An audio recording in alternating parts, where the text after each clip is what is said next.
प्रश्नांचा जो आंदोलन झालं त्या आंदोलनाचं फलित म्हणून समितीचा अहवाल येणं अपेक्षित होतं, पण तो अहवाल अजून शासनाने प्रसिद्ध केला नाही। जुन्या पेन्शनचा हा जो प्रश्न आहे हा एक ज्वलंत प्रश्न आहे महाराष्ट्रातल्या सर्व कर्मचाऱ्यांचा आणि त्या प्रश्नाला कुठेही वाचा सरकार फोडत नाही आणि ती जोपर्यंत फोडत नाही तोपर्यंत आम्ही आंदोलनामध्ये कायम राहणार आहोत। आणि जुनी पेन्शनच्या संदर्भातच असेल असं नाही तर PF RDA कायदा रद्द करण्यात यावा, त्याच्यामुळे सुद्धा आमच्यावर आघात होण्याची शक्यता आहे कर्मचाऱ्यांवर।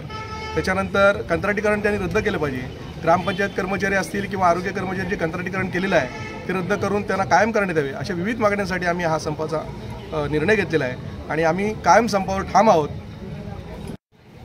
आमच्या आजच्या संपाची प्रमुख जी मागणी आहे ती OPS योजना लागू करा आणि जुनी नवीन जी लागू झालेली MPS योजना आहे ती रद्द करा ही आमची मुख्य मागणी आहे। आमच्या सर्वच आता इथे जमलेल्या सर्व कर्मचारी बंधू भगिनी सर्व संघटनांची ही तळमळीची मागणी आहे आणि त्याबाबत आपण 14 मार्चला जो संप केला त्याचं एक 50% फलित म्हणून मयत कर्मचाऱ्यांसाठी कुटुंब निवृत्ती वेतन योजना त्यांनी लागू केली आहे। पण त्याच पद्धतीने आता जे कर्मचारी इथं सध्या उपस्थित आहेत त्या सर्वांसाठी OPS योजना लागू करावी ही आमची मागणी आहे आणि ही मागणी पूर्ण होईपर्यंत आम्ही संपत आहोत।